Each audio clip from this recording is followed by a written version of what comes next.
nosotros seguimos en nuestra serie ya con el tren de aterrizaje abierto para ya culminar este viaje que está próximo ya a terminar.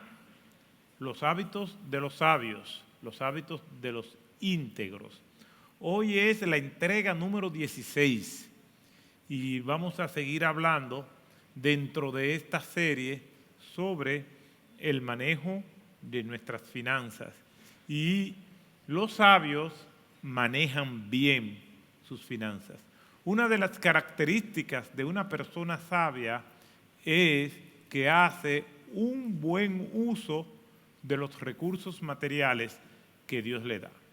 De hecho, yo he hecho una investigación extensa en cada uno de los hábitos de los sabios y con esta parte que tiene que ver con el manejo de los recursos no es la excepción. Incluso tanto personas que no son cristianas como personas que son cristianas tienen hábitos semejantes, si son sabias, en cuanto al manejo de sus finanzas personales. Quiere decir que hay un punto de coincidencia entre personas que profesan la fe y personas que no son creyentes, pero en esos hábitos, específicamente en el de los sabios, que tiene que ver con el dinero, tienen un punto en común. Así que yo les voy a pedir que por favor vayamos al libro de los Proverbios nuevamente,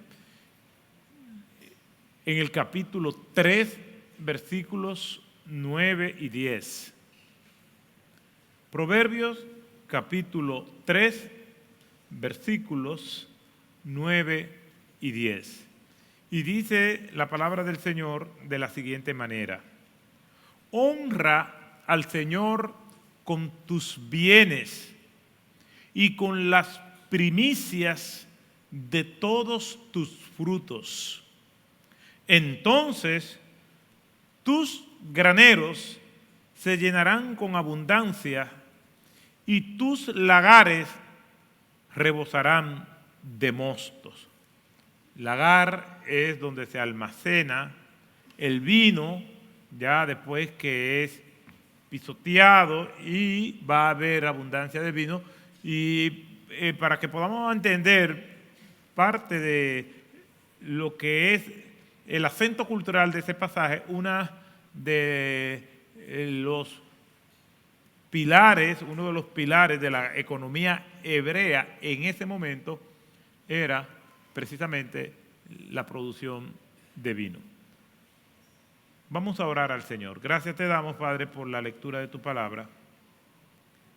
Con temor y temblor nos atrevemos a ponernos aquí y comunicarla, y lo hacemos con fidelidad, con claridad y notoriedad. Ayúdanos no solamente a entender tu palabra, sino también a aplicarla a nuestras vidas. En el nombre de Jesús. Amén. Honra al Señor con tus bienes y con las primicias de todos tus frutos. A manera de repaso y brevemente, hemos visto que la sabiduría se presenta en ocasiones como si fuera una persona.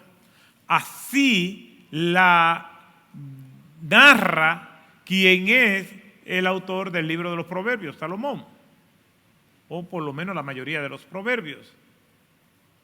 Él pone la sabiduría como si fuera una persona, y esa persona tiene una audiencia y nos da consejos en diferentes áreas de la vida, incluyendo el manejo de nuestras finanzas. Nos da una explicación acabada de los beneficios de la sabiduría aplicada al uso del dinero. También nos enseña que las riquezas y el manejo de los recursos, cuando vienen como resultado de la sabiduría es una bendición para nuestras vidas y va más allá de lo material. Quiere decir que desde el punto de vista de las Escrituras, el progreso, el éxito y la abundancia va más allá que tener dinero. Y la verdadera prosperidad trasciende lo material. Todo eso, nosotros los principios que encontramos en este libro están reiterados en más de 20 alusiones relacionadas con el uso del dinero. Claro que la mayoría de las personas quieren que le den instrucciones acerca del uso del dinero, pero para ganar más dinero, no necesariamente para que ellos lo den. Y eso se debe al ego humano. Vivimos en tiempos que yo lo defino como la época o el tiempo de la tiranía de los derechos personales. Todo el mundo exige sus derechos. Y en el contexto de Latinoamérica, y pudiéramos decir que del mundo completo, vivimos bajo la sombra de lo que fue nuestro pasado. Un pasado cargado de opresiones, de tiranías, dictaduras. Y esas opresiones no solamente fueron políticas, también fueron religiosas, fueron filosóficas. Y esas opresiones han llevado al mundo a estar a la defensiva. Y ahora nos hemos ido al otro extremo, donde grupos y colectivos que en algún momento se sintieron oprimidos o fueron oprimidos, hoy piden reivindicaciones que son más que actos de venganza que demandas justas. Pero todo eso porque pasamos por pasados escabrosos, donde personas en posición de poder hicieron mucho daño y ahora todo el mundo queriéndose liberar o evitar que esas épocas vuelvan, entonces están a la expectativa y a la defensiva. Las personas hoy en día dicen, mi vida es mía y yo hago con mi vida lo que me dé la gana. ¿Por qué? Porque nos persigue un espectro del que no queremos escapar o del que queremos escapar. Por esos traumas sociales vivimos precisamente reaccionando a todo aquello que nosotros percibimos que es una opresión o un acto de injusticia. Vivimos reaccionando a todo lo que parezca la vulneración a nuestros derechos particulares, aunque no sea así. Por eso es que a veces vemos personas con resentimientos sociales o familiares que llegan a posiciones de poder y se vuelven tiranos. Una persona resentida no puede ejercer bajo ningún concepto una posición de liderazgo, porque desde su trono va a oprimir a los demás. En otras palabras, el esclavo se convierte en esclavista. Vivimos reaccionando a todo lo que nosotros entendemos que es una vulneración de nuestros derechos. Le voy a contar qué me pasó con un niño. Yo fui a un orfanato de niños y estaban los niños jugando en el patio y había uno en particular que mientras yo iba caminando iba al lado mío mirándome y me pareció simpático el niño y cuando yo le fui a acariciar la cabeza el niño lo que hizo fue que me bloqueó. Yo dije, el pobre, ese sí ha recibido mucho cocotazo en esa vida a tu temprana edad. Yo lo fui a acariciar y él pensó que yo lo que lo iba era a golpear. Y hay muchas personas que viven bloqueando afecto, bloqueando todo lo que se parezca a su pasado opresor. Sin embargo, en muchos casos, hay gente que no salen de ese trance, que se vuelven prisioneros de su propio pasado.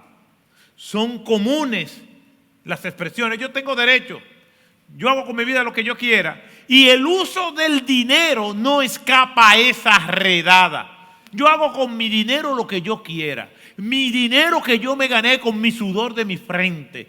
A mí nadie me va a quitar mi dinero. A mí nadie me va a decir qué yo voy a hacer con mi dinero. Por eso, cuando nosotros vamos a hablar acerca del uso sabio del dinero, lo primero que tenemos es que romper con ese trauma y esa imposición de que nosotros con nuestras vidas y con nuestro dinero hacemos lo que queremos, porque eso no se corresponde con la verdad. Nuestras vidas no podemos pretender vivirla como nosotros queremos. ¿Por qué? Porque cuando una persona es así, es esclava de sí misma. No hay una persona más esclava que aquella que dice: yo hago con mi vida lo que me dé la gana. Lamentablemente, cuando dicen eso, no solamente se esclavizan ellos, también esclavizan su familia y también esclavizan o se vuelven esclavos de sus recursos. Reaccionamos siempre que nos dicen cómo debemos manejar nuestra vida y junto con ello nuestro dinero. ¿Por qué? Porque de manera natural vivimos en una cultura individualista, donde todo lo que yo quiero para mí, nadie tiene que meterse en eso. Las personas se obsesionan con lo que su caprichoso corazón le dice que hagan. Yo quiero esa muchacha, yo quiero ese muchacho, no importa si conviene, no importa si Dios dice que no, eso es lo que yo quiero y nadie tiene que meterse en eso. Yo me voy a comprar esto porque yo trabajé y yo voy a gastar el dinero como yo quiera porque mi dinero me lo gané yo. Y son vidas que están inmersas y guiadas por pronombres posesivos. Mío, yo, me. Y eso no se corresponde con lo que es una vida sabia. Le voy a contar esta historia que fui testigo de ella porque tuve conocimiento de causa de eso que sucedió. Una anciana que nunca se casó y nunca tuvo hijos le dijo a una hermana de la iglesia a la que asistía: nadie se va a quedar con mi dinero, dijo la anciana. Ella era una empleada retirada. Supo hacer desde su juventud buenas inversiones y amontonó mucho dinero. Austera en el gasto, vivía en condiciones infrahumanas, por debajo de los niveles de la dignidad. Las personas y hermanos, vecinos y conocidos que sabían de ella constantemente le daban dinero porque vivía en los niveles casi de la indigencia. Le daban dinero para la comida, para la ropa, todo por su propia avaricia. Ella iba a una iglesia y asistía a los cultos del domingo como en la semana.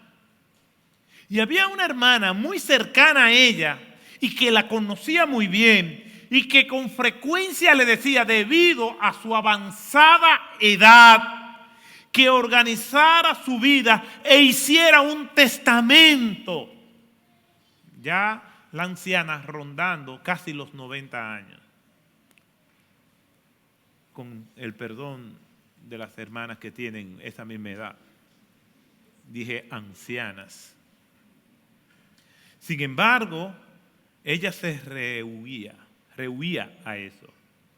La anciana de nuestra historia siempre replicaba con la misma respuesta: nadie se va a quedar con mi dinero que tanto sacrificio me costó conseguirlo. No tenía herederos. Nunca fue conocida como alguien que ayudara a los demás. Al contrario, todos los demás la ayudaban a ella. Un día le dijo a esa hermana cercana a ella que la gente no sabía, pero que ella tenía muchísimo dinero, de tal forma que no se podían imaginar la fortuna que tenía, lo cual era verdad. Un día la encontraron muerta en su pequeño, sucio y destartalado apartamento. Junto a ella encontraron su diario, en el cual ella escribía las cosas más importantes que le pasaban. Y era recurrente en su diario la siguiente expresión: nadie se va a quedar con mi dinero. Cada vez que alguien le hablaba, o que ella veía una noticia, o que escuchaba en un sermón que parece ser que le aludía a eso, ella escribía: nadie se va a quedar con mi dinero. Y en el diario estaba escrito, casi haciéndole un surco a la página. O sea que lo escribía con saña, con ira. Vivió casi toda su vida, hasta su muerte, en la liberal ciudad de Nueva York, que terminó quedándose con su dinero.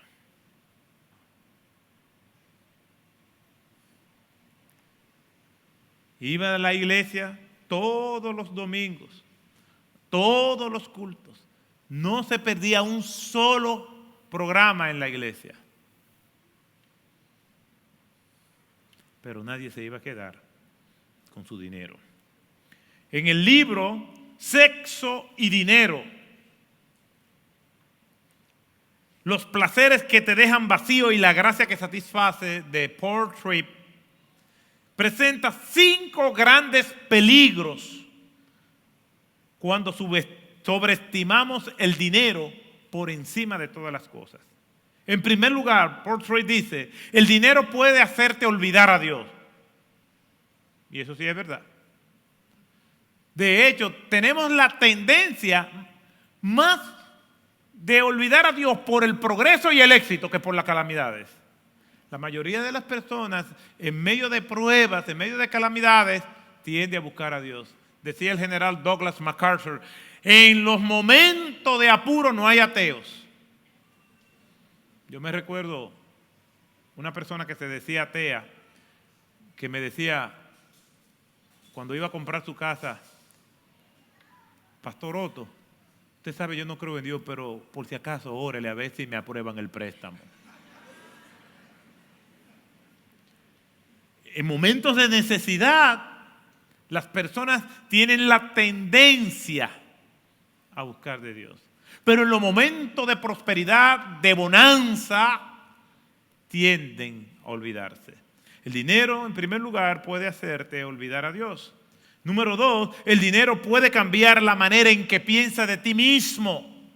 Cuando una persona comienza a progresar y no tiene a Dios en primer lugar, y yo creo que todos hemos sido testigos de eso, su progreso es directamente proporcional a su intolerancia. Mientras más progresa, más intolerante es. De repente ya entiende que todo lo merece. De repente creen que todos tienen que buscarlo, que todos tienen que rendirle pleitesías. ¿Por qué? Porque el dinero cambia el concepto de uno verse a sí mismo. En tercer lugar, el dinero puede hacerte menospreciar a los demás. De repente entendemos que los amigos que teníamos, ya nosotros no pertenecemos a esa clase. Necesitamos una clase, un ambiente que sea congruente con nosotros. El que jugaba vitilla ahora quiere jugar golf.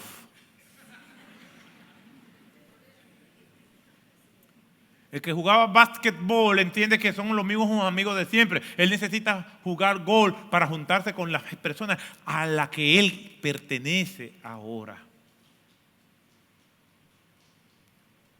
El dinero puede hacerte menospreciar a los demás. De repente es impaciente con los demás. Cuarto lugar, el dinero puede debilitar tu resolución de resistir a la tentación. Claro, porque el dinero abre muchas puertas. Y todo está a ley de una tarjeta. Todo lo que tu corazón quiere, probablemente se lo va a dar. Y eso es un camino que no conduce a nada bueno y que no tiene fin porque no se cansan los ojos de ver. Si los ojos no se cansan de ver, como dice la Escritura, y todo lo que tus ojos quieren, entonces tú se lo quieres dar, entonces va a vivir víctima del consumo. Y en quinto lugar, el dinero puede financiar tu lealtad al reino de ti mismo.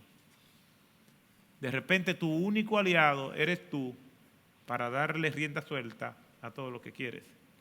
Es posible que alguien aquí o que los que nos están viendo u oyendo diga, no, pero esto no me pasa a mí. A todos nos puede pasar. Nadie puede decir que no le va a pasar porque probablemente no se ha visto con la libertad económica.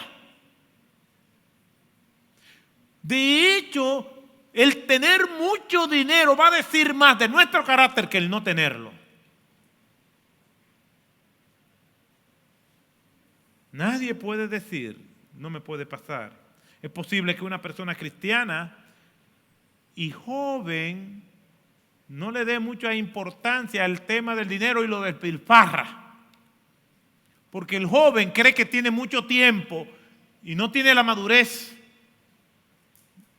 para decir, no, el dinero hay que administrarlo bien. Pero el viejo comienza a vivir de inseguridad y comienza a acaparar porque él sabe que no tiene mucho tiempo.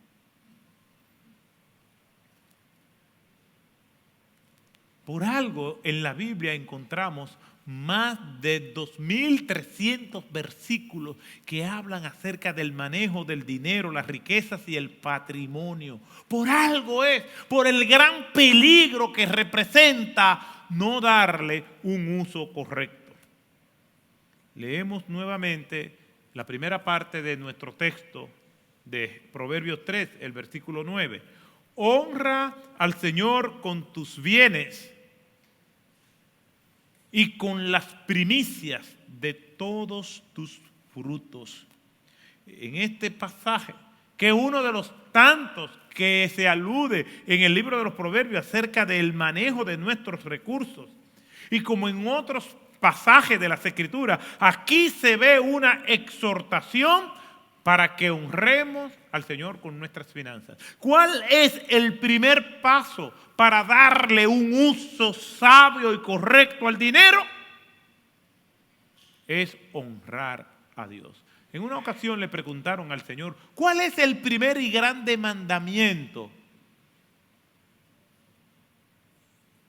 El Señor Jesucristo respondió, amarás al Señor tu Dios con todo tu corazón, con toda tu alma y con toda tu mente. Todo comienza con Dios, no es con nosotros. Claro, en una cultura antropocéntrica donde todo gira en torno al ego humano, este concepto no tiene cabida. Pero yo estoy apelando a lo que dice la Escritura y apelando de que todos los que estamos en los caminos del Señor somos cristianos. Por lo tanto, comenzamos con Dios. Nuestra devoción primera es para Dios. Nuestros pensamientos son para el Señor. Nuestro tiempo son para el Señor. Y nuestros recursos son también para el Señor. Nosotros lo que somos administradores. pero creemos que eso que el Señor nos ha dado a administrar, nosotros somos el dueño. El Señor colocó a Adán y a Eva en el Edén para que lo administraran, pero Él seguía siendo el dueño de todo lo que hay. Para ser fieles al Señor, para manejar los recursos que Él nos da con sabiduría, tenemos que entender que el primer paso, porque somos muy estructurados y esquemáticos. ¿Y cuál es el primer paso? Por eso que le preguntaron al Señor, ¿cuál es el primer y grande mandamiento? El Señor le dijo, amarás al Señor tu Dios con todo tu corazón, con toda tu alma y con toda tu mente. Y el segundo es semejante, amarás a tu prójimo como a ti mismo. Mateo 6:33, mas buscad primeramente el reino de Dios y su justicia, y todas las demás cosas os serán añadidas. ¿Cuál es el primer paso? Honra al Señor con tus bienes. ¿Por qué? Porque Él es el dueño de todo. Mire lo que dice Job 41:11. ¿Quién me ha dado algo para que yo se lo restituya? El Señor hace una pregunta retórica, eso es Dios hablando. ¿Quién me ha dado algo para que yo se lo devuelva? ¿Quién me ha dado algo de la creación? ¿Quién puede darme cosa a mí para que yo se lo devuelva? Como quien dice, toma Dios y tú devuélvemelo. Y el Señor responde, cuanto existe debajo de todo el cielo es mío. O sea, ¿quién me puede dar? Si lo que tú dices que me está dando, eso también es mío. La vida es mía, el tiempo es mío, todo es mío, dice el Señor. Lo que pasa es que nosotros honramos al Señor con nuestros bienes, no es para beneficio del Señor, es para beneficio nuestro. Le vamos a decir nosotros al dueño del universo, toma esto. Le vamos a decir al que nos creó, al que nos dio la vida, lo vamos a impresionar con algo nuestro. Dice el Salmo 24:1, de Jehová es la tierra y su plenitud, el mundo y lo que en él habitan. Todo es del Señor. El misterioso desierto de Sahara es del Señor. La exuberante selva del Amazonas es del Señor. Los tulipanes de Ámsterdam es del Señor. Las cumbres del Himalaya, el monte Everest, toda esa grandiosa creación, todo es del Señor, incluyendo tu vida, la mía y todo lo que nosotros poseemos. Todo es de Él. No hay nada nuestro. Nosotros somos simples administradores de Dios, de lo que Él ha puesto en nuestras manos. Por lo tanto, como somos administradores, vamos a tener que dar cuenta del uso que le damos a lo que Él nos dio. No solamente de nuestro dinero, sino también de nuestro tiempo, de nuestras vocaciones, de nuestro talento. Vamos a tener que darle cuenta a Dios de todo eso.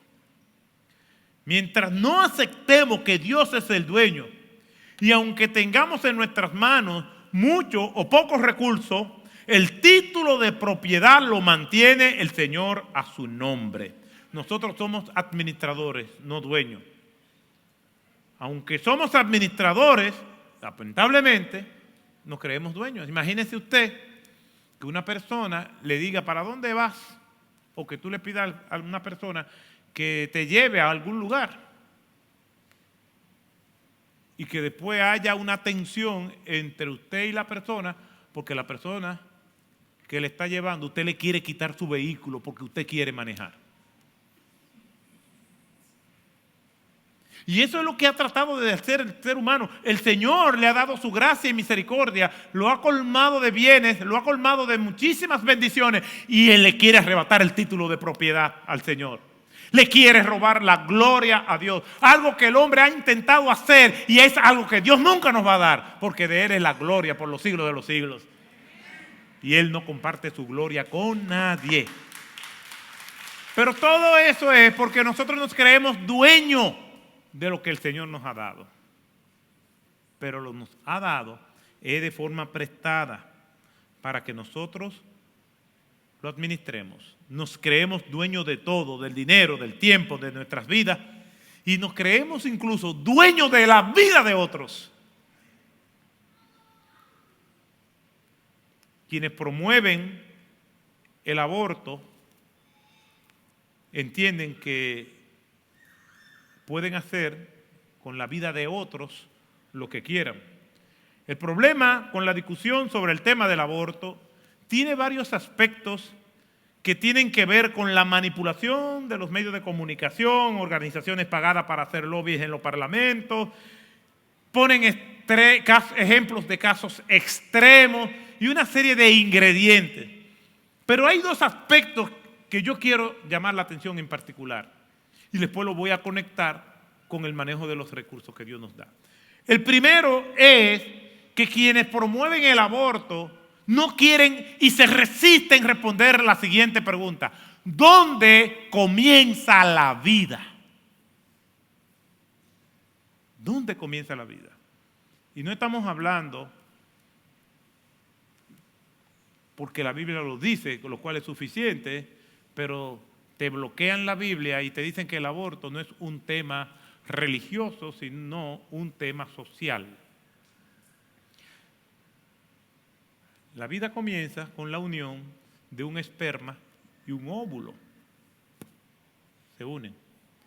Salen una cantidad enorme de espermas a juntarse y tratar de llegar a una cita que tienen con una célula que se llama óvulo. Y ese óvulo está esperando a ellos, pero ¿y a qué hora que van a llegar estos muchachos? Y ellos corriendo a toda velocidad para juntarse en esa cita.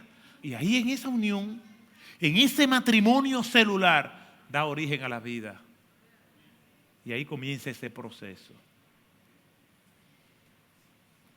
Pero no solamente han querido destruir, promoviendo el aborto, esa unión, sino que hay lugares como en el estado de New York, donde una mujer puede abortar en vez de parir. Y sacan ese bebé ya formado, grande, y lo descuartizan y lo matan. Todo porque esa madre le dijeron en un momento determinado y la programaron diciendo: ten todas las relaciones sexuales que tú quieras, no importa que si tú no lo quieres, el Estado se encarga de financiarte y de pagarte para que tú no gastes nada y te deshaga de eso. Porque ella dice que su cuerpo es de ella y ella hace con su cuerpo lo que ella quiera. Y eso es lo que nosotros tenemos que evitar que llegue a este país. ¿Por qué? Porque la maldad es insaciable. Así como la santidad es progresiva, la maldad es degenerativa. No solamente se ha ido aumentando hasta cuántas semanas se puede abortar, ya no hay límites. Ya una mujer en algunos estados, y esto va a seguir ampliándose, en donde se está permitido, porque ya nosotros sabemos que el Tribunal Supremo de los Estados Unidos ya condenó. Inmediatamente muchos estados comenzaron a legislar. ¿Y qué es lo que hizo? ¿Cómo es que funciona la ley? No es que el aborto es prohibido en todos los Estados Unidos. Lo que se volvió es a lo que era antes de Roe versus Wade en el año 1973, que era que cada estado, como es una unión federativa, cada estado se rige por sus propias normativas y leyes. Entonces se volvió a eso. Entonces muchos estados rectificaron que es ilegal el aborto y muchos estados rectificaron que es legal. Y a los que son fanáticos de Disney, Disney está financiando, porque en la Florida es ilegal, a todas las mujeres que quieran abortar yendo a otro estado. Disney le paga todo eso. Yo lo siento por los que tienen hijos pequeños, pero no tengo nada que buscar en Disney. Si ofenden a mi Señor, a mi Padre Celestial que me ha dado la salvación. Hay niños aplaudiendo, ya saben. Lo segundo es hacerle creer a todos que un bebé es una masa de carne que la mujer puede traer cuando ella quiera, como si fuera un quiste. Algunas personas ven el manejo del dinero o de su vida de la misma manera. Yo manejo mi dinero como yo quiera porque ese dinero me lo gané yo, Pero si queremos darle un uso sabio del dinero, lo primero que tenemos que entender es que Dios es el dueño de todo. Por lo tanto, nosotros lo que somos es administradores. Y lo primero que nosotros tenemos que hacer es eso, honrar al Señor con nuestros bienes y con las primicias de nuestros frutos. Ahora, en este verso comienza con lo que yo llamo una declaración general y una forma general. Y lo vemos fácilmente y lo vamos a leer por en forma de pregunta. ¿Qué debo hacer con mis bienes? Porque el texto dice, honra al Señor con tus bienes. Entonces vamos a formular el texto de manera en preguntas. ¿Qué debo hacer con mis bienes? Honrar a Dios. ¿Cómo lo honro? Dándole prioridad a Dios con mis bienes. O sea que yo no le voy a dar a Dios de lo que me sobra. Y eso fue lo que pasó con Caín y Abel. Abel se preparó, Abel se planificó y dio al Señor las primicias y Caín dio de lo que le sobra. ¿Qué debo hacer con mis bienes? Honrar a Dios. ¿Cómo lo honro? Dándole prioridad. Veamos esto con más detalle. Una persona puede que ni siquiera sepa que debe honrar a Dios con los recursos que le ha dado. Es posible, como hemos visto, que crea que su dinero es de esa persona, por lo tanto lo usa para sí. Miren lo que advierte Santiago, en Santiago 4:3. Pedid y no recibís, porque pedís con malos propósitos para gastarlo en vuestros placeres. El primer paso para ser sabios en el manejo del dinero es honrar a Dios. Y leemos no solamente la declaración y no solamente leemos la forma, sino también la promesa del texto. Y el texto va acompañado con un estímulo. Versículo 10. Entonces tus graneros se llenarán con abundancia y tus lagares rebosarán de mosto. Este texto pudiera tener cierta controversia. ¿Y cuál es la controversia? La controversia pudiera ser, o la mala interpretación del texto, bueno, pues entonces yo voy a ser fiel a Dios, lo voy a honrar para yo estar parado. Y eso no es lo que enseñan en algunos grupos religiosos por ahí. Ven, siembra, pero en los bolsillos de ellos. Ven, da, y el Señor te va a prosperar. Y ponen testimonio de una persona, yo era pobrecito, y mira cómo yo estaba en una olla tiznada y sucia y vacía, y comencé a dar a la obra del Señor, y mira que estoy rico ahora. ¿Es eso lo que está diciendo el pasaje? ¿Es eso lo que está diciendo el texto? Ven y honra al Señor, y tú vas a tener abundancia de todo. Tus graneros se llenarán con abundancia, y tus lagares rebosarán de mosto. Es imprescindible mirar el contexto para hacer una correcta interpretación de este texto. No podemos prescindir de ese principio para llegar a una conclusión que pueda ser congruente con la intención original del autor. El contexto señala que Salomón es el rey y es rico y está escribiendo en una tierra bendecida por Dios, de una tierra que aunque ya tenía la herencia pecaminosa de nuestros primeros padres, sigue teniendo producción para satisfacer las necesidades de ellos.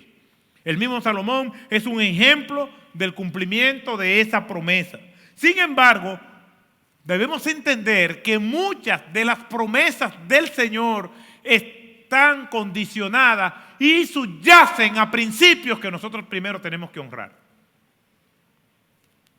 Es decir, no solo tiene que ver con lo que nosotros hagamos, sino con dos aspectos importantes. Número uno, tiene que ver con el propósito específico de Dios que afecta a alguien. Es verdad, en sentido general, Dios ha prometido que si nosotros lo honramos, Él nos va a dar. Eso es un principio general. Pero Dios es Dios y Dios es soberano, y dentro de esa soberanía, que significa su gobierno y cómo Él administra su voluntad como Él quiere, también Dios tiene la prerrogativa de tener propósitos específicos con personas. ¿Qué quiero decir con esto? Que aunque está el principio general de la promesa, eso no anula propósitos específicos que Dios tiene. El caso de Job es un buen ejemplo de eso, que lo perdió todo en un momento determinado. Y eso estaba dentro del plan de Dios.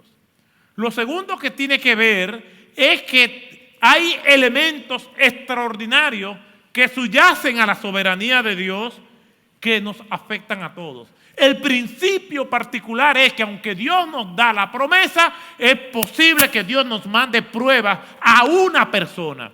Y en segundo lugar, aunque Dios nos ha dado la promesa de suplirnos, es posible que mande pruebas regionales o a un colectivo específico. Hambrunas, guerras, sequías, fenómenos naturales, esto ya no afecta a una persona, afecta a grupos, regiones o países. En este último sentido, debemos recordar que aunque Dios ha hecho su promesa y como la mayoría de las promesas de Dios están relacionadas o condicionadas a que nosotros tenemos que hacer su voluntad, aunque la promesa está ahí, también Dios está esperando que nosotros como agentes humanos cumplamos lo que tenemos que hacer para que Él cumpla su promesa. No es tan automático. No, yo voy a honrar al Señor como me viene y voy a tener eso. Ajá. Tú puedes honrar a Dios con tus bienes. ¿Y qué de tu vida de oración? ¿Y qué de tu devoción a Dios? ¿Y qué de la proclamación del Evangelio? No es simplemente algo mecánico. Dios lo quiere todo o no le dé nada.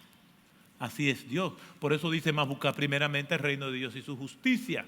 Miren lo que dice en un libro que he citado en otras ocasiones que se llama Despilfarro de Tristan Stewart. Dice que el problema más básico para la erradicación del hambre no es una provisión divina inadecuada, sino una distribución humana desigual. No es que Dios no hace su promesa, es que nosotros los humanos no cumplimos con nuestras partes. Y añade lo siguiente, dice que en los Estados Unidos se desecha el 50% de toda la comida. En Gran Bretaña se genera cada año hasta 20 millones de toneladas de residuos alimentarios y que los japoneses gastan o desperdician debido a su predilección al sushi, al caviar y a los lujos de la importación, despilfarran comida por un valor de más de 27,000 millones de dólares. Eso es una locura. El problema de la escasez no es de producción, sino de distribución. El problema está en un mal manejo. Dios ha prometido que Él va a suplir, pero nosotros tenemos que hacer nuestra parte. Por eso está en Proverbios capítulo 3, versículos 9 y 10, honra al Señor con tus bienes y con las primicias de todos tus frutos. Esto es así porque si el ser humano es capaz de desprenderse de lo que más ama, que son sus posesiones materiales, entonces es posible que sea capaz de desprenderse de otras cosas más que le van a ser agradadas, que van a ser del agrado de Dios. El hombre rico prosperó tanto que destruyó todos sus almacenes y lo convirtió en más grande. Y después dijo, oh alma mía, disfruta, descansa, reposa. Necio. Oyó esa voz que le dijo, esta noche vienen a pedir tu alma, necio, y lo que tú has construido, ¿de quién será? Hermanos, un manejo adecuado, sabio de nuestros recursos comienza con una relación íntima con Dios. Sabiendo que lo que nosotros tenemos no es nuestro. Nosotros somos administradores de lo que Él en su gracia nos ha dado. Nunca va a poner a nuestro nombre el título de propiedad. Algo que el ser humano ha querido hacer desde que los tiempos son tiempos. Cierre sus ojos, vamos a orar. ¿Qué debo hacer con mis recursos? Honrar a Dios. ¿Cómo debo hacerlo? Dándole la prioridad a Él. Y es posible que usted asista a esta iglesia. Es más posible que usted sea hasta miembro de esta iglesia. Y que usted esté en todos los cultos. Y el Señor haya bendecido su vida por este ministerio. Pero es posible también que usted no haya sido fiel al Señor con sus finanzas.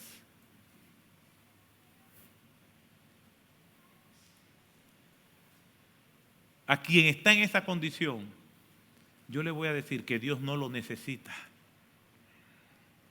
Porque Dios no se va a detener en su propósito y obra contando con tu fidelidad. La fidelidad que tú y yo podamos tener es para nuestra propia bendición. Es para que el Señor sea exaltado por lo que nosotros hacemos. Pero la mayor muestra de que Dios va a cumplir su propósito es que aunque haya personas que hayan sido infieles, miren todo lo que Dios nos ha dado. Quien no es fiel, pierde. Pierde por desobedecer a Dios. Pierde por no ser parte de la maravillosa, extraordinaria obra de Dios que tendrá su repercusión por los siglos de los siglos de los siglos. Y la prosperidad de Dios no solamente se manifiesta en dinero, se manifiesta en una familia unida, en paz, en salud, en gozo y la gran satisfacción de que has sido obediente. ¿Quiere paz? ¿Quiere contentamiento? Sé fiel a Dios y Dios se encargará. Lo más preciado que una persona puede tener es su vida. Y vivimos en una época, como ya hemos dicho, donde las personas creen que su vida es de ellos y ellos hacen con ella lo que ellas quieran. La vida te la dio Dios. Y tú lo único que tienes que hacer es devolver esa vida a Dios y decirle, Señor, perdona mis pecados, yo entrego mi vida a ti, yo me convierto a ti para que tú dirijas mi vida como tú quieras. Si usted entendió este mensaje, es probablemente porque Dios le hizo entender, porque nadie puede entender a menos que Dios le dé ese entendimiento. Padre Santo, gracias te damos por tu palabra. Tú nos hablas por medio de ella y te damos gracias y te agradecemos por tu bendición. Ya al término de este servicio te pedimos por nuestras vidas para que tú nos ayudes y nos dé un entendimiento claro de tu palabra. Gracias, Padre. Si aquí hay personas que no te conocen, que vengan a ti y tú les salves. Si usted quiere venir al Señor, si usted entendió su palabra, acérquese a uno de los servidores y dígale, yo quiero entregar mi vida al Señor, y ellos le van a guiar, le van a ayudar. Gracias, Padre amado, en el nombre de Jesús. Amén.